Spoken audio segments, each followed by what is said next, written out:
ሰላም ሰላም ውድ የቻናላችን ተከታታዮች እንዴት ናችሁ?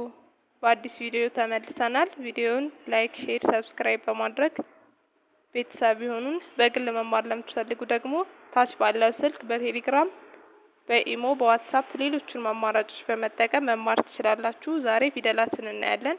ተከታተሉን። ከቼ እስከ ከ ያሉ ፊደላትን በደንብ እናያለን ማለት ነው። አብረን እንቁጠር።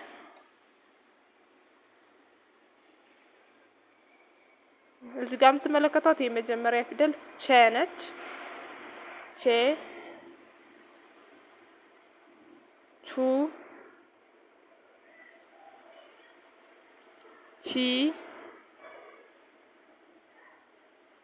ቻ፣ ቼ፣ ቺ፣ ቾ። በዚህ መልኩ ሌሎቹንም በደንብ እንቆጥራለን። የ፣ ዩ፣ ይ፣ ያ፣ የ፣ ይ፣ ዮ፣ ነ፣ ኑ፣ ኒ፣ ና፣ ኔ፣ ን፣ ኖ፣ ኜ፣ ኙ፣ ኚ፣ ኛ፣ ኜ፣ ኚ፣ ኞ፣ አ፣ ኡ፣ ኢ፣ አ፣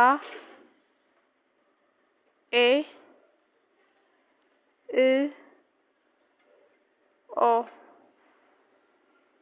ከ፣ ኩ፣ ኪ፣ ካ፣ ኬ፣ ክ፣ ኮ።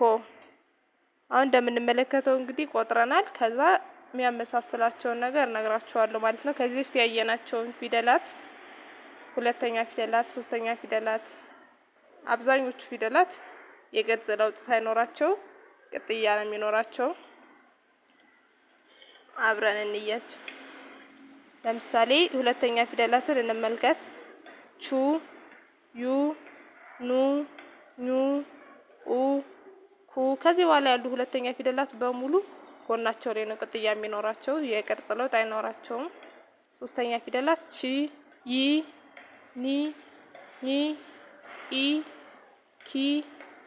አሁንም ታች ላይ ነው ቅጥያ የሚኖራቸው። ምናልባት ትንሽዬ ለውጥ የሚኖረው የላይ ነው። ይ ጎኗ ላይ ነው ቅጥያ የሚኖራት። እዚህ ጋር ደግሞ አምስተኛ ፊደላትን ስናይ ቼ፣ ዬ፣ ኔ፣ ኜ፣ ኬ፣ ኤ፣ ኬ። እነዚህ በሙሉ አምስተኛ ፊደላት እስካሁንም እንዳየነው ታች ላይ ነው ቀለበት የሚኖራቸው። አሁንም እንደዛው ነው፣ ታች ላይ ነው ቀለበት የሚኖራቸው። ሌሎችም ከዚህ በኋላ የምናያቸው ፊደላት በዚህ መልኩ ሁለተኛ ፊደላት ከሆኑ ቅጥያ ይኖራቸዋል። ሶስተኛ ፊደላትም ከሆኑ ታች ላይ ቅጥያ ይኖራቸዋል። አምስተኛ ፊደላት ከሆኑ ግን ሁሉም አምስተኛ ፊደላት ታች ላይ ቀለበት ነው የሚኖራቸው። ፊደላት ቀጣይ የምናይ ይሆናል። የዛሬን ግን አበቃን። ቸር እንሰንብት።